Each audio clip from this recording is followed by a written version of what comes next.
Radio NGF 90.4 FM दिल से दिल तक पर आपका बहुत बहुत वेलकम आज फिर से। और आज का स्पेशल इंटरव्यू सीरीज एक बार फिर, और स्टूडियो में स्पेशल गेस्ट हमारे बीच मौजूद हैं। शुरुआत करते हैं आज इंट्रोडक्शन से। तो मेरा नाम है भूमिका, आरजे भूमिका, और हमारे साथ है doctor Tanu Soni, obstetrics and gynaecologist. Ma'am आपका बहुत बहुत वेलकम हमारे स्टूडियो में। Thank you Bhumi ji. और थोड़ा मतलब ग्रीटिंग्स आपका हमारे व्यूअर्स के लिए। जी, मैं डॉक्टर तनु सोनी, मैंने गुरु नानक हॉस्पिटल पलवल ज्वाइन किया हुआ है। वहाँ पे मेरे द्वारा स्त्री एवं प्रसूति रोग विभाग में सर्विसेज दी जाएंगी। इसके अलावा जो हमारी और स्पेशलिटी है वो है दूरबीन पद्धति से सर्जरी करना, जो भी लेप्रोस्कोपिक सर्जरीज होती हैं फीमेल रिलेटेड डिजीजेस में, उसके लिए। और दूसरा है बांझपन रोग विशेषज्ञ, कि हमारे यहाँ पे जो भी जिन महिलाओं को प्रेगनेंसी होने में, कंसीव होने में समस्याएं होती है, उसके लिए जो है हमारे यहाँ पे विशेष सर्विसेज प्रदान की जाएंगी। विमेन को एक नए जान को जन्म देना होता है, एक नई जान उसके मतलब उसकी बॉडी से उसको निकलना है।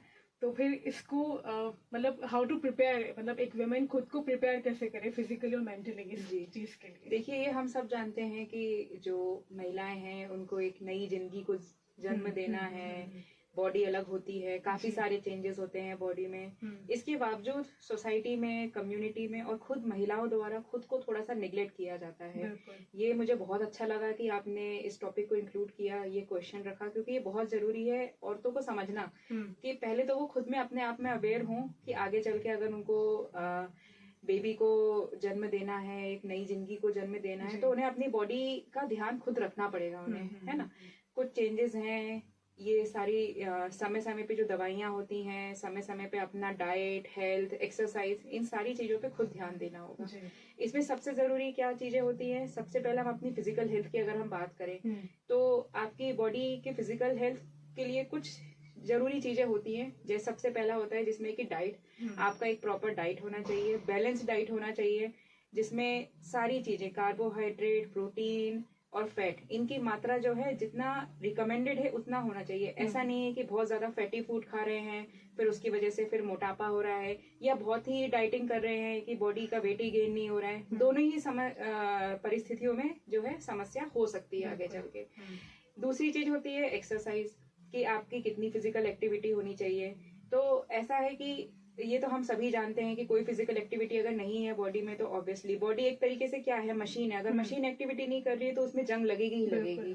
तो इसलिए आपकी बेसिक फिजिकल एक्टिविटी होना बहुत जरूरी है। औरतों में ये बहुत ही एक गलत धारणा है कि हम घर का काम कर रहे हैं तो हमारी तो एक्सरसाइज हो गई है। ये बहुत गलत चीज है। ये ऐसा नहीं होता है। बॉडी, आप ठीक है, आप डेली काम कर रहे हैं, सब है, लेकिन उसके अलावा आपको एक अलग से टाइम निकालना पड़ेगा जिसमें आपको मेंटल हेल्थ और फिजिकल हेल्थ दोनों जरूरी है। आप चाहे योगा करें, मेडिटेशन करें, कुछ नहीं तो आप सुबह 15-20 मिनट के लिए आप टहल कर आ जाएं, जिसको हम ब्रिस्क वॉकिंग बोलते हैं, कि थोड़ा सा तेज कदमों से आप 15 मिनट से आधे घंटे अगर आप चल रहे हैं तो इसमें आपका माइंड भी फ्रेश होगा और ऑब्वियसली बॉडी में भी इसका फर्क दिखाई पड़ेगा। फिर आपको अपने वेट पे ध्यान रखना है। आपका वेट जो है, हमारे साइंटिफिक भाषा में इसको बीएमआई बोलते हैं। बीएमआई होता है कि आपकी हाइट जो है उसके हिसाब से आपका वजन कितना होना चाहिए, इसको हम कैलकुलेट करते हैं। इसकी नॉर्मल वैल्यू होती है 20 से 25 के बीच में। 20 से कम है तो मतलब आप अंडर वेट है, आपका वजन बहुत कम है, आपके बॉडी में न्यूट्रिशन की बहुत कम है। और अगर 25 के ऊपर आपका बीएमआई है तो इसका मतलब ये है कि आप ओवरवेट की तरफ है, आपका वजन जरूरत से थोड़ा सा ज्यादा है। और 30 के ऊपर तो फिर बहुत ही ज्यादा बोला जाता है। तो आपको जो भी एक्सरसाइज, डाइट आप कर रहे हैं, आपको इस तरीके से रखना है कि आपका बीएमआई 20 से 25 के बीच में मेंटेन रहे आपका, ठीक है। क्योंकि अगर शरीर में मोटापा और ये सब होता है तो आगे चल के हार्ट संबंधित डिजीजेस, बीपी की प्रॉब्लम, शुगर की प्रॉब्लम, ये सारा सब कुछ हो सकता है। और अगर वजन जरूरत से कम है तो अगर आप प्रेगनेंसी में, आपका हो सकता है कि बच्चा कमजोर रहे, आपको दूसरी हेल्थ प्रॉब्लम, आंखों की प्रॉब्लम, ये सारा सब प्रॉब्लम हो सकता है। तो इसलिए जरूरी है कि आपका जो वेट है वो एक नॉर्मल रेंज में मेंटेन होना बहुत जरूरी है। इसके लिए आपको समय समय पे डॉक्टर के पास में जाके चेक कराना चाहिए। अब हम इंडिया में हमारी सबसे बड़ी प्रॉब्लम ये है कि हम एनुअल हेल्थ चेकअप से ध्यान नहीं देते हैं। हमें मतलब जब तक कोई बीमारी नहीं होगी तब तक वो बढ़ नहीं जाती, डॉक्टर के पास हम नहीं जाते हैं। जबकि विदेशों में, फॉरेन कंट्रीज में, इनफैक्ट अब मेट्रो सिटीज में भी ये कल्चर आ गया है कि आप साल में एक बार अपना एनुअल हेल्थ चेकअप जरूर करवाएं, ठीक है। और अगर आप फीमेल हैं तो आपको गायनी रिलेटेड जो हेल्थ चेकअप होता है, जिसमें आपका breast cancer, uterine cancer, cervical cancer, period से संबंधित जो बीमारियां होती है, इन सब का चेकअप भी उसमें इंक्लूड होता है। ऐसा वाला हेल्थ चेकअप करवाएं, बाकी सारा उसमें सब रहेगा। क्योंकि फीमेल्स में क्या होता है कि कुछ डिजीजेस ऐसी होती है जो मेल से ज्यादा पाई जाती है। सबसे इंपॉर्टेंट होता है उसमें हार्मोनल इम्बैलेंस। फीमेल्स में क्योंकि सारा सब कुछ हार्मोन के ऊपर ही डिपेंडेंट है, तो उसमें जो ये वाली जो एज ग्रुप होती है हमारी, जिसमें प्रेगनेंसी के लिए प्लान किया जाता है, उसमें थायराइड संबंधित जो बीमारियां होती हैं, थायराइड हार्मोन संबंधित बीमारियां, ये बहुत कॉमन पाई जाती है। इसकी वजह से बहुत सारे प्रॉब्लम हो सकते हैं, तो ये चेकअप कराना आपको जरूरी है। दूसरा, आपके बॉडी में हमारे इस एरिया में तो स्पेशली आयरन की बहुत कमी पाई जाती है, अनीमिया होता है, खून की कमी होती है, तो ये आपको चेकअप कराना जरूरी है। आप समय पे चेकअप करवाएंगे तो वो बीमारी बनने के पहले ही आपको उसका इलाज मिल जाएगा। तो ये चीज है बहुत जरूरी कि आप साल में एक बार अपना फुल बॉडी चेकअप जरूर करवाएं। ठीक है। फिर दूसरा होता है मेंटल हेल्थ। अब ऐसा है कि कई बार सोसाइटी के प्रेशर, कम्युनिटी प्रेशर में बोला जाता है, तो भाई सास का प्रेशर होता है, भाई पोता चाहिए, पोती चाहिए, कंसीव कर लो, ये कर लो।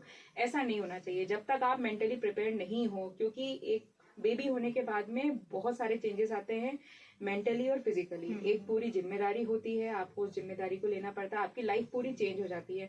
तो ऐसे डिसीजन आप जल्दबाजी में या किसी के प्रेशर में ना लें। आप तब तक जो है कॉन्ट्रासेप्शन जिसको हम बोलते हैं, जिससे गर्भ ना ठहरे, आप ऐसी सर्विसेज का इस्तेमाल करिए, अपने डॉक्टर से मिलिए। जब तक आप मेंटली प्रिपेयर नहीं हो तब तक आप जो है कंसीव करने के बारे में नहीं सोचें। आपको जब लगता है कि आप तैयार हैं, उसके लिए क्या आपके फैमिली का आपके पास में सपोर्ट है, आप इकोनॉमिकली स्टेबल हैं, कि आपकी जॉब, आपकी सेविंग, आप हैं कि हाँ आप एक और जिम्मेदारी उठा सकते हैं, उसी केस में आप जो है फिर आप ट्राई करेंगे कंसीव करने का, तो आप बहुत हद तक आप जो बाद के मेंटल प्रेशर्स होते हैं उनसे आप बच जाएंगे। तो जो भी चीज है वो एक प्लान तरीके से होनी चाहिए। इसके लिए आपका और आपके जो मेल पार्टनर है, आपके जो हस्बैंड है, जो पार्टनर है, उनके साथ में आपका एक प्रॉपर कम्युनिकेशन होना चाहिए, और उसके बाद में ही प्लान करें आप चीजें। बिल्कुल। तो मतलब मेंटल हेल्थ को सही बनाए रखने के लिए क्या कर सकते हैं? देखिए, मेंटल हेल्थ तो फीमेल्स की ना बहुत हद तक फैमिली की मेंटल हेल्थ पे डिपेंड करती है। फैमिली से उनको कितना प्रेशर है, उनके हस्बैंड के साथ में कम्युनिकेशन कैसा है, और उनकी जॉब में कितना स्ट्रेस है अगर वो जॉब कर रहे हैं, ये सारी सब चीजें, तो ये डिपेंड करता है। तो आपका स्ट्रेस लेने का जो आपका तरीका है ना, आप कितना स्ट्रेस बियर कर पाते हैं, स्ट्रेस मैनेजमेंट आपका कैसा है, ये आप एक्सपीरियंस से धीरे धीरे ही सीखते हैं। आपकी इसकी जरूरत पड़ती तो आप मदद लीजिए, साइकोलॉजिस्ट, काउंसलर, इन सब की मदद ले सकते हैं। आप अपने दिनचर्या जो है उसको, रूटीन को इस तरीके से मेंटेन करके रखें कि आपके पास में हर चीज को करने के लिए पर्याप्त समय रहे। सुबह जल्दी उठें, टाइम पे एक्सरसाइज करें, योगा वगैरह करें, अपनी डाइट पे आप ध्यान देंगे, तो ऑटोमेटिकली आपका मेंटल हेल्थ जो अच्छा रहेगा, आप खुश रहेंगे, आप खुश फील करेंगे। अगर आपका शरीर हेल्दी है तो ऑटोमेटिकली मेंटल हेल्थ भी आपकी अच्छी रहेगी। मेंटल हेल्थ कोई अलग पार्ट नहीं है, बॉडी का ही आपका पार्ट है। और मैम कुछ मतलब महिलाओं के लिए फूड हैबिट्स क्या होनी चाहिए? हाँ जी, देखिए, महिलाओं की जो फूड हैबिट्स है, एक तो महिलाओं में स्पेशली जो होम मेकर्स होती हैं, वो क्या होता है कि पूरे फैमिली के लिए कुक करेंगे, पूरी फैमिली को खिलाएंगे, और सबसे आखिरी में फिर जो है खुद खाते हैं। तो ये बहुत ही मतलब गलत तो नहीं बोल सकते, लेकिन ये है कि इस पे थोड़ा सा उनको चेंज करना चाहिए, है ना। खाली पेट बहुत लंबे समय तक रहती हैं महिलाएं, अपने न्यूट्रिशन पे ध्यान नहीं देती हैं, ठंडा या रखा हुआ खाना, इस तरीके का, ये जो आम हमारे जो एक नॉर्मल फैमिली, मिडिल क्लास या लोअर मिडिल क्लास फैमिली में जो हाउस वाइफ्स होती हैं, ये बहुत कॉमनली देखा जाता है। इसका होता ये है कि 2-4 साल, 5 साल, 10 साल पता नहीं चलता है, लेकिन जब ये आगे जाके 40 साल की उम्र के ऊपर, 50 साल की उम्र के ऊपर होती हैं, तो हड्डियों का कमजोर हो जाना, बार बार फ्रैक्चर होना, आंखें कमजोर हो जाना, अनीमिया होना, तमाम तरीके की बीपी हो जाना, दिक्कतें होती हैं। तो इसलिए अपने डाइट का आप शुरू से ही ख्याल रखें। डाइट में सबसे इम्पोर्टेंट क्या होता है कि आप मॉर्निंग में उठ रहे हैं तो आप खाली पेट मत रहिए, आप सबसे पहले पानी पीजिए, गर्म पानी पीजिए, ठंडा पानी पीजिए, अजवाइन का पानी, सौंफ का पानी, जैसा भी पानी आपको अच्छा लगे, आप आधा लीटर से 1 लीटर पानी जरूर पिए, क्योंकि रात भर के बाद में क्या होता है, बॉडी डिहाइड्रेट हो जाती है। हम यूजुअली क्या करते हैं, ज्यादातर लोग डायरेक्टली चाय पी लेते हैं, चाय और ज्यादा डिहाइड्रेशन कराती है ना। तो इसलिए जरूरी है कि आप पहले पानी पिए, अपने आप को हाइड्रेट करें, है ना। उसके बाद में फिर आप कुछ भी, आपका चाय, स्नैक्स वगैरह जो भी है। फिर दूसरी चीज, जो स्पेशली वर्किंग वुमेन है, जो चाहे टीचर्स हों, कहीं कंपनी में जॉब कर रहे हैं, या किसी भी प्रकार का उनका जॉब प्रोफाइल है, यूजुअली 9 या 10 बजे के आसपास में स्टार्ट हो जाता है जॉब। तो ऐसे में क्या होता है कि ब्रेकफास्ट का बहुत इंपॉर्टेंट रोल होता है। आप कभी भी अपने जॉब पर खाली पेट ना जाएं, ब्रेकफास्ट लें।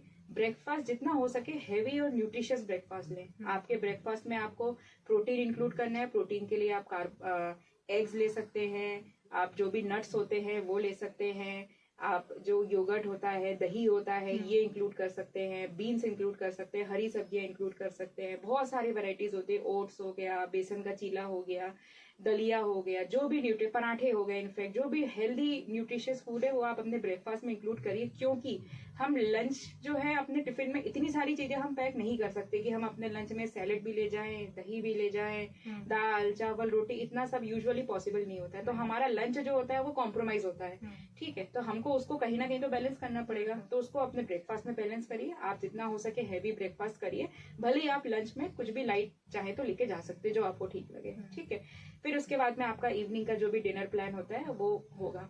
कोई भी डाइट होती है उसका एक रूल होता है कि उसमें 50 से 60% आपकी जो एनर्जी है वो कार्बोहाइड्रेट से आनी चाहिए। कार्बोहाइड्रेट किससे आता है? शुगर हो गया, हमारा जो रोटी होती है, चावल होता है, इसमें कार्बोहाइड्रेट होता है। मेन बॉडी को जो एनर्जी होती है, इमीडिएट जो एनर्जी मिलती है वो कार्बोहाइड्रेट से मिलती है। उसके बाद में बॉडी में बाकी का जो बिल्डिंग का काम होता है, चाहे वो मसल्स हो, बोन्स हो, जो भी बाकी बॉडी में बिल्डिंग का काम होता है वो होता है प्रोटीन से। प्रोटीन किस में मिलता है? तो प्रोटीन हमारे जो हम दाल वगैरह लेते हैं उसमें मिलता है, बीन्स होता है, चने में होता है, हमारा जो एग होता है, अगर आप नॉन वेज लेते हैं तो आप चिकन में, फिश में, इन सब में आपका प्रोटीन मिलता है। तो 20 से 25% आपका प्रोटीन होना चाहिए डाइट में, और 10 से 15% सबसे कम मात्रा में आपका फैट होना चाहिए, और फैट भी हेल्दी फैट होना चाहिए, अनहेल्दी फैट नहीं। हेल्दी फैट में क्या आता है? घी भी हेल्दी फैट में आता है, सरसों का तेल हो गया, ये भी आपके हेल्दी फैट में आता है। तो ये सारा आप जो है ऐसे वाले फैट अपनी उसमें डाइट में इंक्लूड करें। आपकी नमक और शक्कर, इन दोनों की मात्रा जितना हो सके आप कम से कम रखें, ठीक है। सबसे हार्मफुल जो बॉडी में इन्फ्लेमेशन, इन्फेक्शन, ये सारा सब चीजें आगे चल के जो कराता है, ये दो चीजें होती है, नमक और शुगर। तो इनकी जितनी जरूरत है उतनी मात्रा में लें, ऊपर से नमक डालना अवॉइड करें, शुगर जितना हो सके उतना कम से कम शुगर लें, क्योंकि बाद में चल के फिर ये डायबिटीज और ये सारा सब जो मोटापा होता है, कई बार हमने देखा कि औरतें बोलेगी हमने रोटी कम खाना कर दी है, चावल खाना कम कर दिया, लेकिन वो बार बार चाय पी रहे हैं और एकदम बिल्कुल फुल शक्कर के साथ में चाय पी रहे हैं, तो वो कैलोरी का काउंट जो होता है वो बिगड़ जाता है। अल्टीमेटली अगर आपको अपना वेट कंट्रोल रखना है अपना, तो आपको उसमें अपनी कैलोरीज पे कंट्रोल करना पड़ेगा कि आपकी कैलोरीज एक लिमिटेड मात्रा में हो, ना ज्यादा हो ना कम हो, ठीक है। तीसरी चीज ये कि बॉडी में, फीमेल्स की बॉडी में मोस्ट इम्पोर्टेंट एक जो कमी यूजुअली अक्सर देखी जाती है हार्मोनल कारण की वजह से, डाइट के कारण की वजह से, स्पेशली जो वेजिटेरियन डाइट होती है, आयरन और कैल्शियम, इन दोनों की कमी बहुत मिलती है, बहुत पाई जाती है।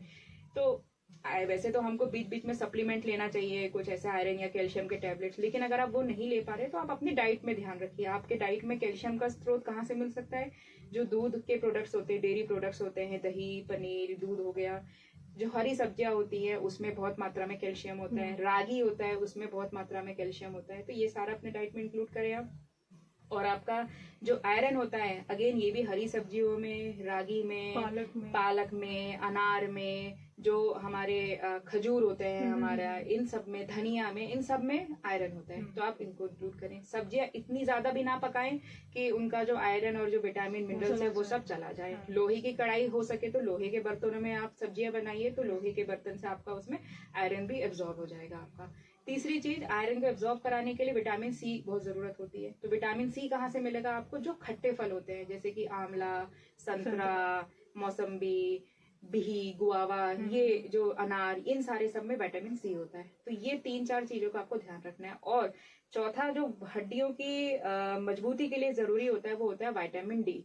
हम ऑफिस जाते हैं, जॉब करते हैं, तो हम यूजुअली अंदर ही अंदर रहते हैं, हमारे शरीर को धूप बिल्कुल लगती ही नहीं है ना। इस चीज पे कभी हमारा ध्यान नहीं जाता। जब हड्डियां कमजोर हो जाती है फिर तब डॉक्टर विटामिन डी और कैल्शियम के सप्लीमेंट्स देते हैं। इस चीज से बचा जा सकता है अगर आप डेली 10 से 15 मिनट धूप में खड़े हों। अगर बहुत तेज धूप में भी नहीं, जो 11 से मॉर्निंग की धूप होती है, 10 से 12 बजे के बीच वाली जो धूप होती है, आप कोशिश करें कहीं पर भी है, ऑफिस में है चाहे कहीं पे भी है, 10 से 15 मिनट आपके शरीर को धूप लगे, ये आपके लिए बहुत जरूरी है चीज है जी। मैम जैसे ये पूछूंगी कि ड्यूरिंग प्रेगनेंसी उसमें महिलाएं अपना ख्याल कैसे रख सकती हैं? देखिए, ड्यूरिंग प्रेगनेंसी तो एकदम बिल्कुल ही अलग चीज होता है। उस समय तो आपको 2 जानों का ख्याल रखना है, अपना भी रखना है और अपने बेबी का भी रखना है, बहुत ज्यादा जरूरी है उसमें। उस समय आपका डाइट इंक्रीज हो जाता है। प्रेगनेंसी के 3 फेज होते हैं, शुरू के 3 महीने, बीच के 3 महीने और आखिरी के 3 महीने। इन तीनों फेज में आपका जो डाइट होता है वो अलग अलग होता है, क्योंकि शुरू के 3 महीने में उल्टी वगैरह ज्यादा होती है, जी मिचलाना, ये सारी समस्याएं होती है। तो आपका डाइट जो है बहुत हैवी नहीं होना चाहिए, बहुत फैटी नहीं होना चाहिए कि बहुत मिर्च मसाले वाला खाना खा रहे हो आप, उसकी वजह से आपका उल्टी, एसिडिटी, ये सारा प्रॉब्लम और बढ़ सकता है। तो आप कम कम खाएं भले, लेकिन बार बार खाएं।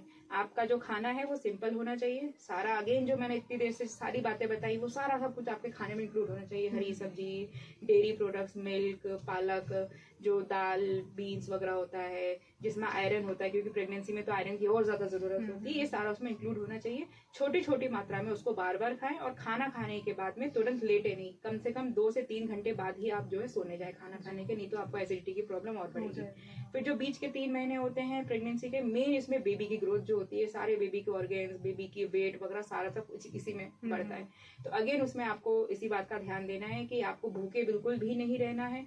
आपको दिन में कम से कम 4 या 5 बार आपको मील्स लेनी है, प्रॉपर मील लेनी है। अगर आप ब्रेकफास्ट ले रहे हैं, लंच लीजिए, शाम के समय फिर से कुछ भी आप हेल्दी ओट्स, दलिया या पोहा, कुछ भी ऐसी चीज लीजिए, डिनर लीजिए, और रात में सोने से पहले अगेन कुछ भी आप स्नैक्स लीजिए, चाहे आप नारियल पानी लें, चाहे नींबू पानी लें, चाहे 2 बिस्किट लें, कम शुगर वाले बिस्किट लें, ऐसा कोई भी चीज है आपको दिन में 4 से 5 बार खाना है और प्रॉपर मात्रा में खाना है।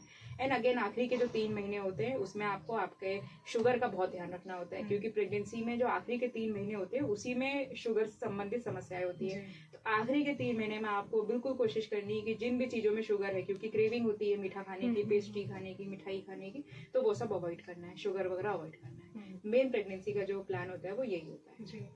और मैम जैसे जंक फूड जो होता है वो किस तरह से हमारी बॉडी को जंक फूड तो बहुत ज्यादा अफेक्ट करता है, क्योंकि जंक फूड जो होता है उसमें प्रोसेस्ड मैदा होता है, चीज होता है, ये सारी सब चीजें प्रोसेस्ड आइटम्स होती हैं।